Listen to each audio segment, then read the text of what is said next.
Thank you very much. Thank you. Thank you very much.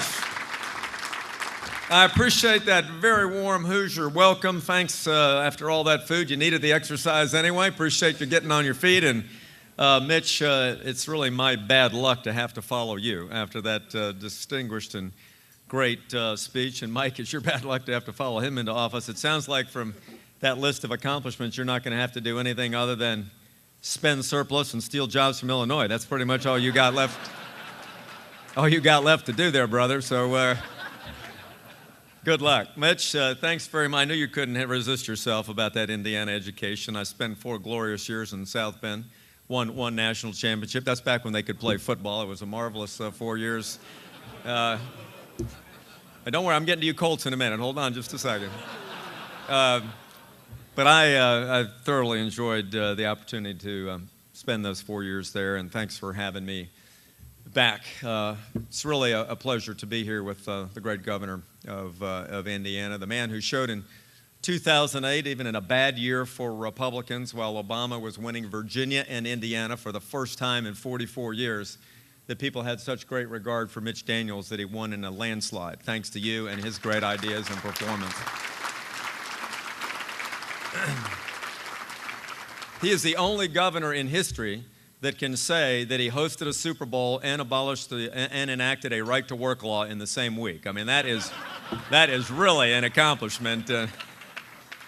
So, Mitch, very well done. Mike, what a thrill to be here with you. We're so excited about your candidacy, what you and your team have done in your 12 years now in public life is just extraordinary. I'll comment on that a little bit more, but we couldn't be any more thrilled, and I want to pledge just publicly again, as I have personally to Mike, the full and unqualified support of the Republican Governors Association to make sure that Mike Pence is your next governor here in the great state of Indiana.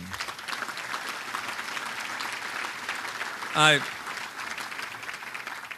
want to say it's great to be with so many of your top elected officials. My friend Greg Zeller, I was Attorney General at the same time that he got elected, and he did a terrific job running that campaign. Dr. Bennett, congratulations on your immense and historic reforms in education for the young people of Indiana here in your state.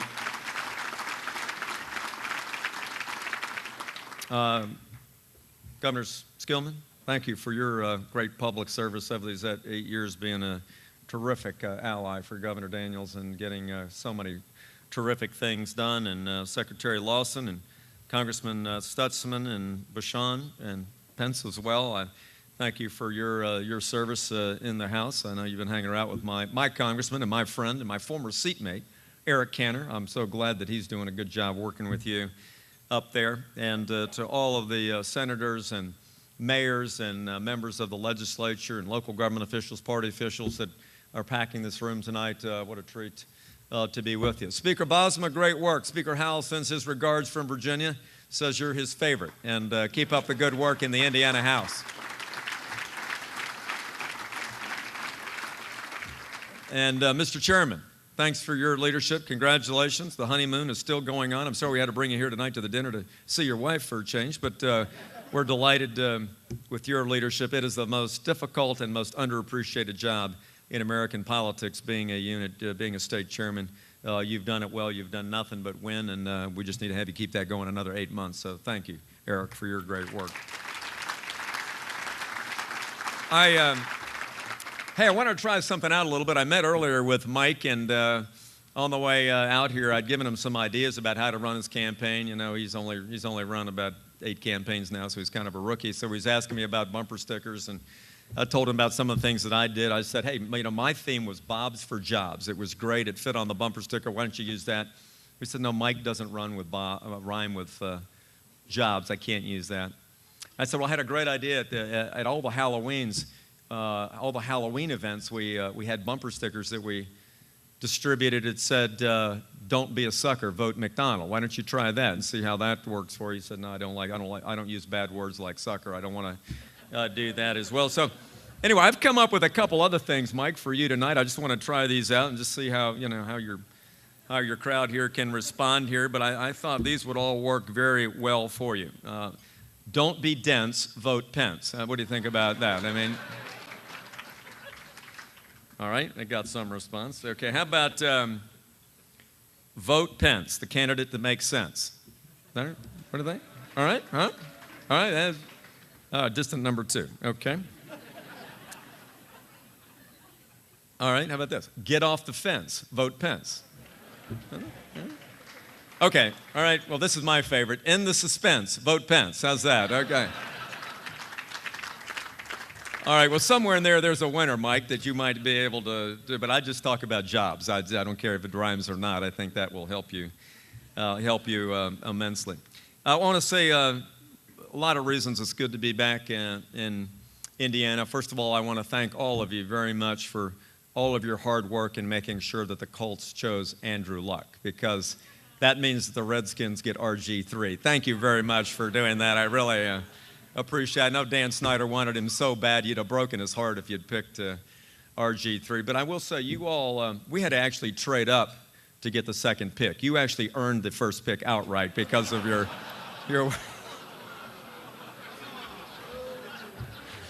Yeah, I know. I am in Indiana, but look, the Redskins haven't been that good lately, and that's my team as well. But I do want to say what a treat it is to be back. Let me start by thanking all of you for filling this room. What a crowd, 600-700 Hoosiers, all dedicated to the cause of freedom and democracy and winning elections.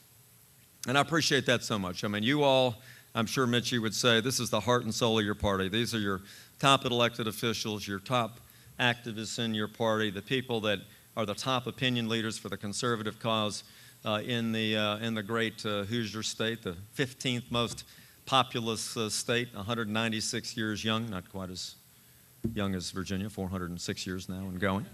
But you're the ones that really make a difference in these elections. And it's so very important. Let me just tell you my own story. 2005, Greg, before your landslide in Indiana, I won in Virginia by 360 votes. In 2005, it was the closest election in the history of Virginia statewide. Now, to put that in perspective, there were 2,800 precincts in Virginia. You do the math, I won by about 1/7 of one vote per precinct. I never met that 1/7 of a person. I heard they were very short. But my point is, every vote in these tight elections really does matter. You may have some very close races here. I hope they're not competitive either for governor or president, but you never know until we get close to that election day what the climate's going to be like and what might happen in some other part of the world that'll affect the outcome of this election. But you all can make a profound difference in whether Mike Pence is your next governor. We don't know whether unions are going to decide they make Indiana a target and put 30, 40, 50, we just don't know some of those things yet. So everything you do now and for these next 264 days, Mitch, can make a profound difference in what kind of future and what kind of government you have here in the state of Indiana. So I know people ask you constantly to contribute of your time, your talent, and your treasure to continue to go back to the well, asking you to do the same things for candidate after candidate. We have a slogan in Virginia. It's called Virginia's for Lovers of Elections, because we always have one or two every year, and I'm sure you have the same thing here, but elections really do matter. Hadn't won that election, I wouldn't be governor. I wouldn't have this immense privilege to be with you tonight. And this is stories probably like that around the state of people that have squeaked it out. So thank you for your allegiance and fidelity to the conservative cause. I can tell you being a governor of Virginia is an immense privilege. I've got the same job held by Patrick Henry and Thomas Jefferson, the first two governors of Virginia. In fact, when I talk about the governors of Virginia, that's all I talk about is Henry, Jefferson, and McDonnell. I kind of like the way that, kind of flows off the... But, we understand, and as you do as well, being, I think, the 19th state admitted to the Union, that there is a marvelous and wonderful tapestry of sacrifice that has gone into making the United States of America the great country that it is today. And if we ever lose a sense of that history and our purpose to maintain it that way, we will be a very different nation. 406 years ago, something phenomenal happened. 144 people completed a 144-day voyage from England and landed in a place called Virginia Beach, Virginia. And after about 3 days there, they decided to go up to Jamestown, and you know the rest of that story from your history. And so on May 13th, 1607, the greatest country in the world was planted in my state. But that was just the beginning of the story, because what they did there, after planning a cross and talking about religious freedom and about economic opportunity and realizing that the Virginia Company Charter was ultimately an experiment in free enterprise, something we cherish very much today. The seeds of liberty were planted greatly about a couple centuries later by guys like Jefferson with the immortal words in the Declaration in 1776, and later by Madison and Mason in 1787 as they penned the greatest political document in world history, the United States Constitution and the amendments thereto. So we take these freedoms that we have, I know, like you do, very seriously in Virginia. We believe that those foundational documents and those principles that we all cherish are still very much alive today and very much worth fighting for. We remember very much that this flag behind me has the color red on it, that stands for the blood of the men and women in uniform for the 236 years of the American Republic have been willing to give their very lives, as well as their fortunes and their sacred honor, like our founders, to make sure that the United States of America maintains its history and culture of being free and a marvelous land of opportunity. So for you veterans in the room, I salute you for everything that you've done. Will all the veterans here stand up so we can give you a round of applause and thank you for what you've done?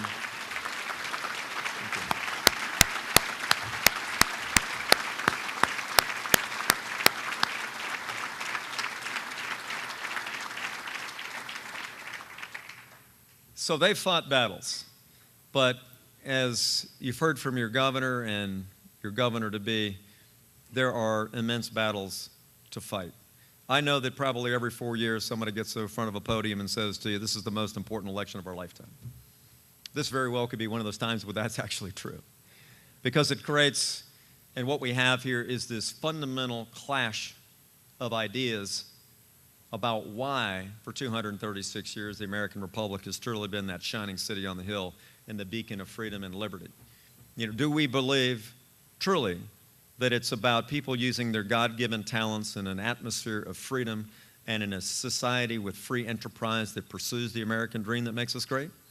Or do we believe that it is a one-size-fits-all government from Washington that provides more guarantees of outcomes with entitlements that creates the great nation that we've got? These are the choices that we're going to fundamentally have as we approach this November. And so these are things that are ultimately absolutely worth fighting for, like those veterans that just stood up were willing to do by swearing an oath to the Constitution and putting on a uniform. So all of you 700 that are here tonight, I think, have that same duty to do what you've done vigorously, defending and supporting and working with Mitch Daniels for 7 years to do this phenomenal work in Indiana. You now are going to be called on to affect what might be a turning point in American history. And I hope you're willing to take that call. Because what I see, what we've got in Washington right now, and believe me, I'm just 100 miles on the other side of the Potomac. In fact, my state, as you know, borders Washington, D.C. If you remember, the original border was actually supposed to be half of Virginia. Thank God they didn't take that, and they just took that little piece of Maryland to be part of the district. But we've got a government right now that is playing perhaps the most significant game of blame that I think we've seen in American history. The president, though he's been in office for 3.5 years, is blaming George Bush, the Tea Party, House Republicans, Wall Street, and about a month ago, I don't know if you saw the interview on Fox News, he actually had the audacity to blame the founding fathers, Virginians, for why he doesn't have enough power to fix problems. I mean, this is what we've got in the leadership of the United States. And I think we have a surplus of blame and rhetoric and a deficit of results. And that's why we need to do everything we can to elect Mitt Romney as the next president of the United States in just the next few months.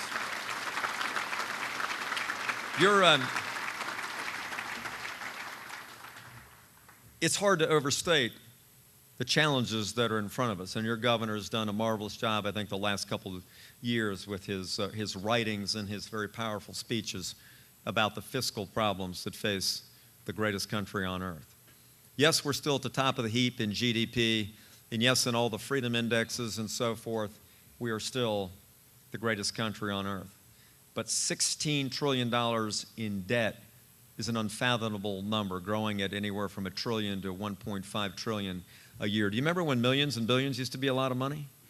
This president's budget that he just introduced will get you to $25 trillion in debt by the year 2021. Of course, that was thrown out as a joke. But the point is, there is no responsible plan for job creation or spending control or deficit reduction or energy production that's coming out of this White House.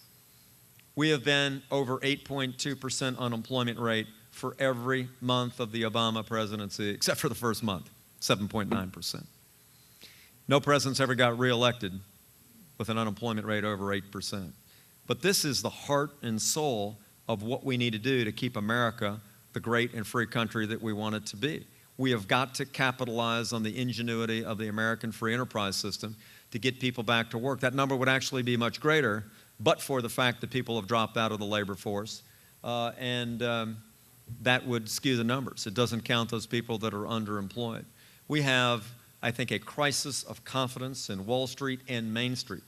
Mitch, you probably talked to me like I have to Democrat and Republican business leaders around the country who all say the same thing, that we cannot risk investing the next dollar of capital or hiring that next employee because we are so afraid of the uncertainty and unpredictability that's been created in the business environment in our country because of this president.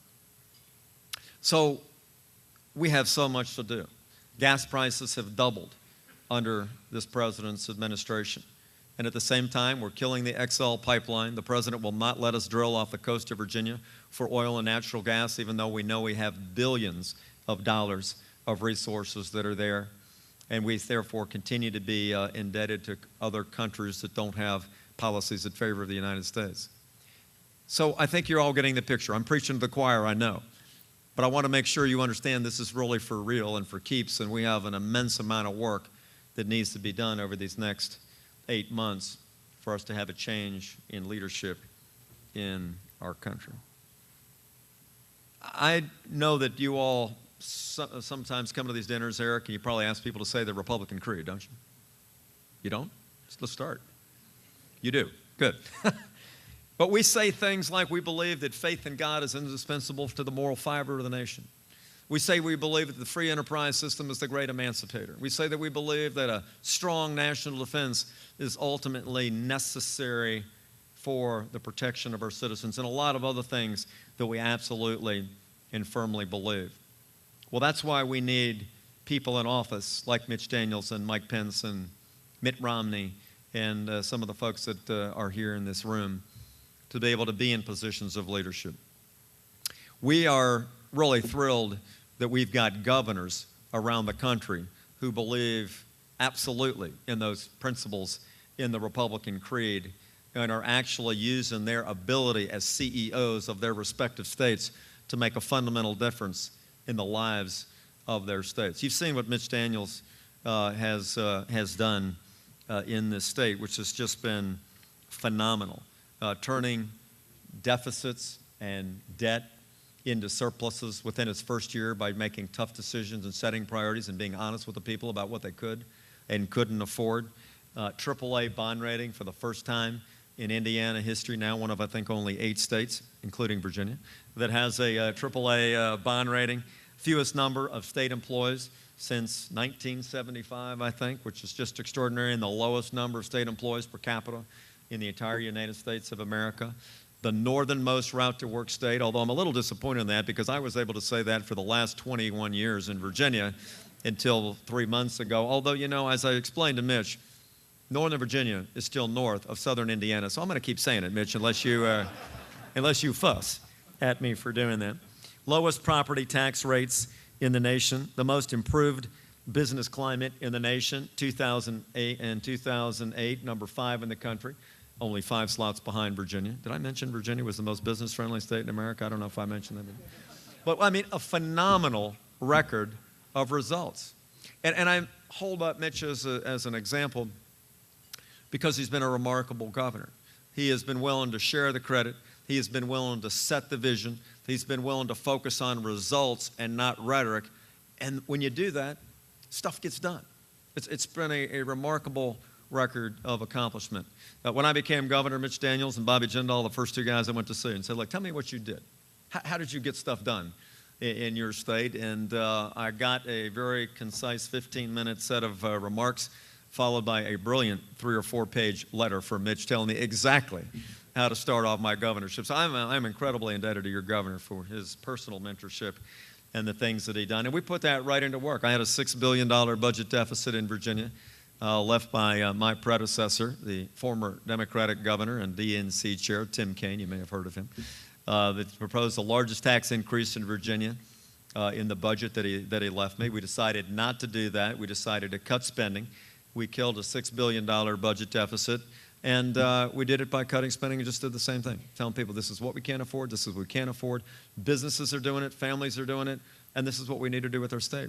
The last 2 years, we've had $1 billion in surplus. Our unemployment rate's at 5.6%, the lowest in 3 years, the lowest in the Southeast.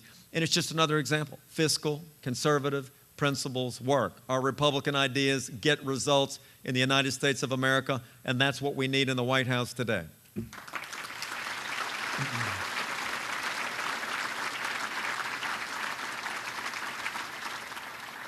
But this story that you've heard about what Mitch has done for you is being replicated around the country.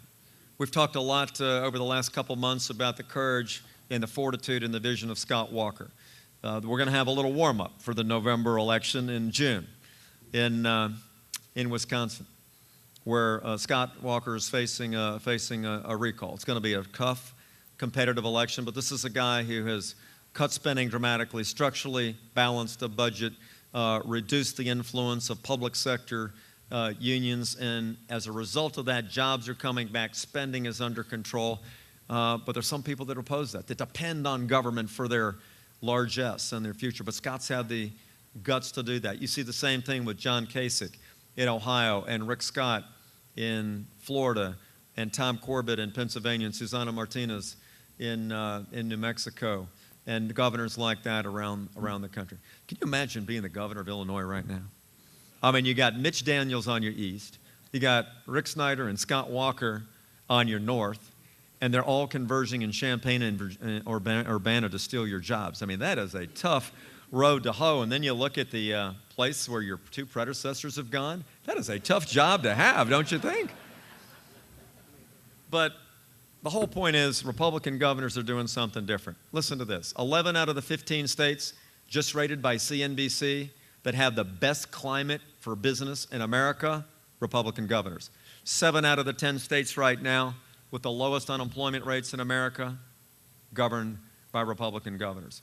While people like Pat Quinn in Illinois and governors in Connecticut and Maryland or others are raising every tax that they can, Republican governors have cut $65 billion in budget deficits without raising taxes just in the last 2 years. There's something different about what leaders like Mitch Daniels and ultimately Mike Pence are going to do. And if you got a good CEO in your state that understands federalism and is willing to do those kinds of things, you ultimately have a better America. And we're going to win some other races this year. We've got 13 races right now. I mentioned Scott Walker. 4 of them are races that are seats held by Republicans where we're on the defense, but 8 of them are seats that are held by Democrats. 6 of them are actually competitive seats that we can win in races like Washington State, the bluest of the blue state. Mitch, while you were winning big in 2008, Rob McKenna, the Attorney General, Greg, who you know, in Washington State, also won by 59%, while Barack Obama won by 58% in 2008. He can win the deep blue state of Washington. The same in North Carolina and New Hampshire and West Virginia and Montana and Missouri.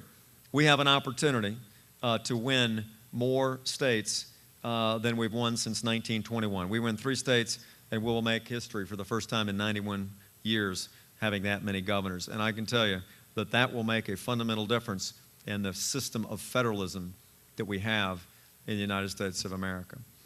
But you've got an obligation, in addition to helping us elect a new president, to get your great congressman and future governor, Mike Pence, elected. You have heard the accolades from Mitch Daniels and from others that have introduced him here tonight with Connie's remarks. He is a remarkable person of achievement. He's a guy of incredible moral character and integrity. What you see is what you get with Mike. His values are ones that transcend the rhetoric and translate directly into public policy. He has been recognized by virtually every small business group, every pro-life, pro-family group, every property rights and limited government group in America for his outstanding achievements in the United States Congress. But more importantly, he's actually been a leader. He hadn't just gone there and voted right for the people of Indiana, but whether it's the Republican Study Group or the Republican Conference, Mike was recognized immediately by his peers as being a guy that they knew could lead. And I'm incredibly thrilled, Mike, that you decided to make that decision to leave a position of leadership in the United States Congress to serve the people of Indiana. There can't be a finer successor to the incredible legacy of Mitch Daniels than you, and we're real excited about that. And we're so excited with all the money you're raising, because that means we don't have to give you any money from the RGA now, which is even more exciting. But I think we've reserved 10 or 15 bucks in the budget for whatever you need. But we will be 100% behind Mike Pence.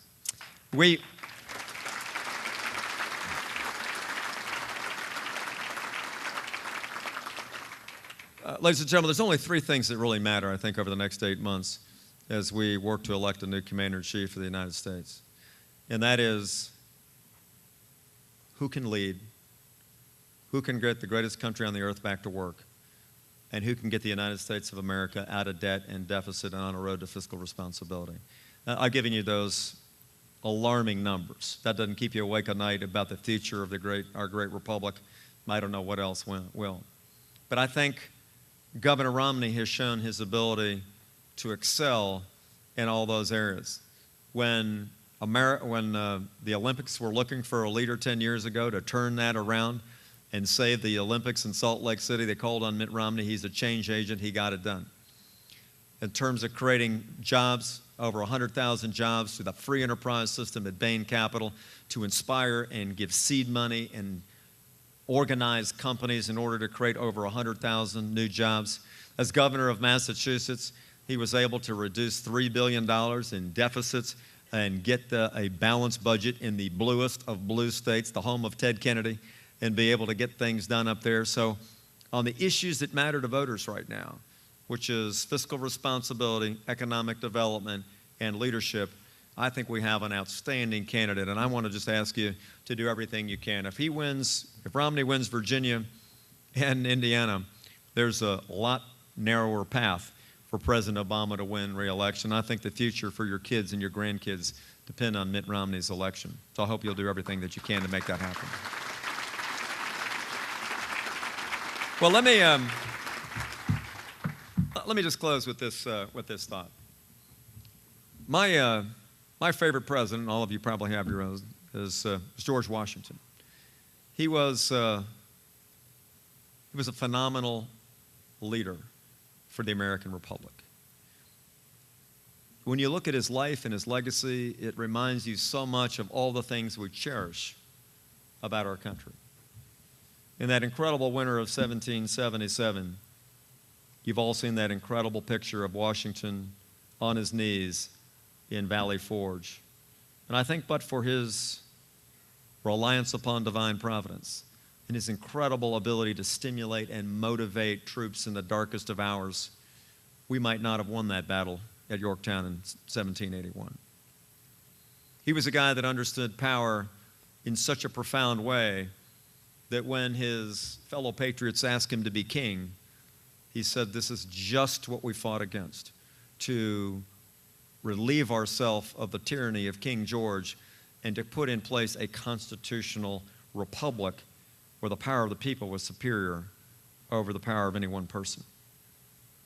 In his first inaugural address, he said something very profound that I want to leave you with, that I hope will remind you of why we do what we do. And I think Washington expected it to be remembered throughout the ages.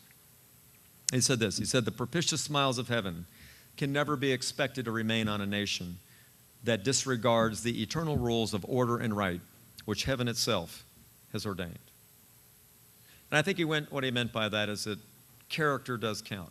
Values do matter. The foundational principles of the American Republic, from Jefferson to Madison to Mason, Adams, and the others that wrote those documents from 1776 to 1791, really were a blueprint for human freedom and human dignity and human success and prosperity, the likes of which the world has never seen.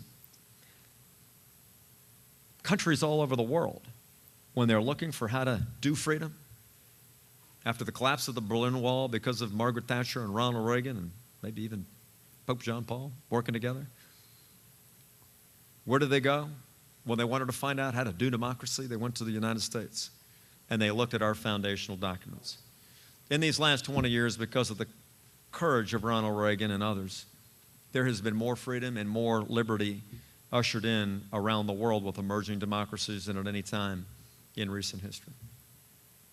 So as you are asked to give more time and money and treasure and talent and advice and be a surrogate speaker and go out there and do the hard work of freedom, knocking on the doors, putting on the bumper stickers, coming to more chicken dinners, sending out your emails, sending out your text messages, going on to Facebook, doing all the stuff that somebody's going to ask you to do to elect Mike Pence and Mitt Romney over these next 8 months or so.